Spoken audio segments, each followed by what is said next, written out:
Mas, saya mengalami banyak kegagalan di dalam hidup, terutama masalah percintaan. Apakah bisa saya menemukan pasangan hidup dalam waktu singkat ini? Saya hanya memiliki harta 400 miliar, Mas. Jika Mas serius dengan saya, tonton video ini sampai selesai. Yang menonton sampai selesai, saya akan memberikan kontak saya, dan juga, Mas harus subscribe. Agar saya tahu bahwa itu adalah bukti keseriusan Mas kepada saya. Assalamualaikum warahmatullahi wabarakatuh. Perkenalkan, nama saya Laura Vanessa Safira. Biasa dipanggil Laura. Saya ingin berbagi kisah kepada Mas semua tentang kehidupan asmara saya. Jangan di-skip karena nomor lengkap kontak saya ada di akhir video ini. Selamat mendengarkan. Saya menceraikan mantan suami saya atas kekerasan dalam rumah tangga yang saya alami selama ini, bukan kekerasan fisik, tetapi kekerasan psikis. Saya selalu dimaki dan dihina. Ditambah lagi saya mandul, dia selalu menghina saya, mandul, tidak subur dan tidak pantas untuk dicintai. Kami menikah di tahun 2018, sikap kasarnya sudah sering saya terima sejak masa pacaran, hanya saja saya salah.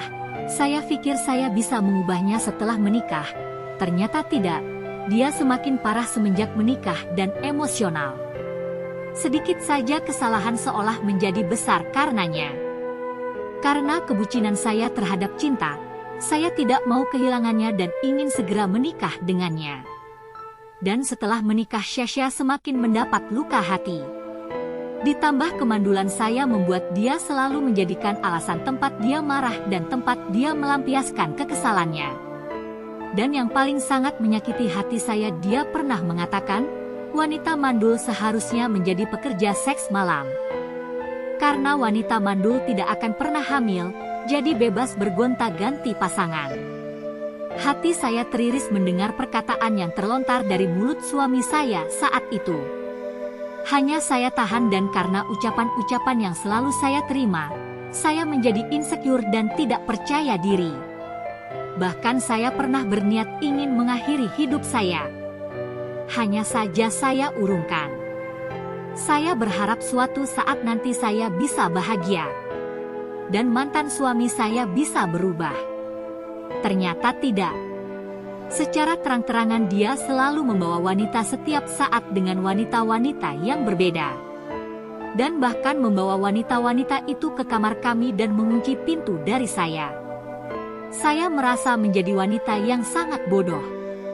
Tertipu daya oleh cinta sehingga merendahkan diri saya. Saya merasa sangat tidak berdaya karena sifat dan sikap manipulatif mantan suami saya. Karena itulah saya memutuskan untuk menceraikannya. Saya takut terkena penyakit karena mantan suami saya suka berganti-ganti pasangan. Di luar sana saya tidak tahu, sedangkan saat masih bersama dia berani membawa wanita-wanita ke rumah. Tepat usia 4 tahun pernikahan kami, saya memutuskan untuk menceraikannya. Saya rasa sudah cukup sabar dalam menghadapi mantan suami saya. Saya tidak mau hidup dalam ketakutan, ketidaknyamanan dan kesedihan tiap melihatnya. Saya berhak bahagia. Semoga dengan adanya cari jodoh ini, saya bisa menemukan pasangan yang baik, yang bisa menerima kekurangan saya dan bisa mencintai saya apa adanya. Melalui video ini, jika Mas berniat ingin mengenal saya lebih jauh lagi, Mas bisa menghubungi Larissa Kamelia agar kita bisa saling mengenal. Sebelum itu, Mas boleh subscribe, like dan komen dulu video ini ya, karena kami mengutamakan pria yang subscribe. Makasih karena Mas sudah mendengarkan kisah sedih saya sampai selesai. Siapapun Mas, semoga kita berjodoh dan bisa membangun rumah tangga yang bahagia. Wassalamualaikum warahmatullahi wabarakatuh.